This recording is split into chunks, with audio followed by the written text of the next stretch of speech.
Okay, this is a reply to Manix the Pirate on his video entitled, I think, The Problem with High Taxes and Welfare.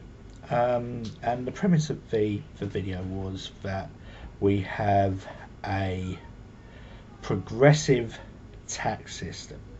In other words, we have a tax system where poor pay very little. The example was given $100, pay $2, which I think was not an accurate thing of a tax system, but it demonstrates the principle. And the other bit was, someone with $1,000 pays $250, and some of that money filters back to the guy with $100 to make his life a little better, and that can stop things like entrepreneurism and really the will to work a bit harder and make a bit more money. I actually really don't think we live. I'm not quite sure exactly how the tax system happens in the States, but I don't think either you in the States or myself here in the UK lives in a country with a progressive tax system. I think when we look at income tax, we're talking about a headline tax. And in a headline tax, I mean, it's more like the title of a book. If you can imagine the big letters at the front of the title of a book, and that tells you maybe something about the book, maybe nothing about the book, but the rest of the book's a hell of a lot of words. So what we have is you have income tax, which is your headline. That's what you're supposed to think you're paying in tax, but what you're actually paying is a lot of very small taxes that hit everybody about equally, depending on what they're doing, and they're very hard to avoid. There's things like fuel taxes, there are things like duties on alcohol, cigarettes, there are value added taxes. All of these work to pull money into a treasury. At the same time, to encourage entrepreneurship amongst the rich, and usually the super rich, there are a number of get out clauses to tax. There'll be non domiciles, there'll be taking your money out of the country and placing it into another country and making it free from income tax. There'll be ways of doing things. I mean, in this country, we have, say, the Channel Islands and the Isle of Man, and these have banking systems which are separate from the British banking system.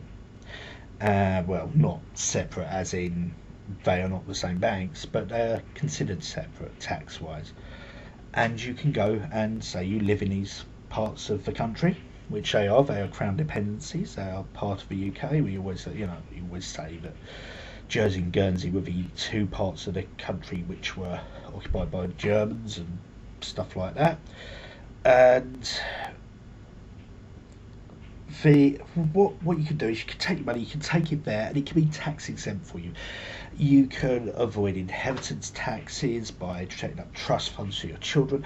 So in fact, you can actually pull your tax level down quite a bit. And you can actually end up, I think one businessman quoted in the last couple of years that he was paying less tax than his cleaner, which, yes, is a heck of a boast to make. Cleaners do not earn that much money, and so you can get the tax system to work for you in such a way that you pay less than the cleaner is incredible. So I don't actually think we live in a progressive tax system. I think we live in a highly regressive tax system where you have taxes at the low end, which for the lowest part of society, are unavoidable, but at the same time you're getting welfare, so they balance each other out. For the very rich, you get a lot of taxes which are incredibly extortionate, but are avoidable. You can get round them. You can go and have the hardship of living in a really nice part of the world for 6 months a year, and then come back to Britain to do a bit of business. And the people who really get hit, those people in the middle, those people who are working, and to a greater or lesser extent receive a limited amount of money from the government. And they're hit because the government makes it look like they're giving you back a lot of money, but they're not. They're taking it off you in other ways. I mean, good example is the recent budget. You try and they really do not fiddle that much with the actual tax bands, but they'll keep the band at which you start paying tax the same. So it's a tax rise, but they don't advertise it as that. We're just keeping the bands the same for this year. Because inflation, of course, it brings the whole thing up, doesn't it? The whole bar up. And at the same time, they'll put a little more on petrol, a little more on the alcohol, a little more on the cigarettes, and bring VAT back up to 17.5% from 15%. And these all operate to really boost the tax coffers of the Treasury, or whatever your tax system is. So, in answer, I do not believe we have a progressive tax system. I think it is highly regressive. I think if you were to look into the taxes you pay beyond your income tax, the tax you pay on your income, you will find that you are taxed through the nose without even realising. Thank you for listening. Thank you for a very, very, very inspirational video that actually made me do my first YouTube video. Bye.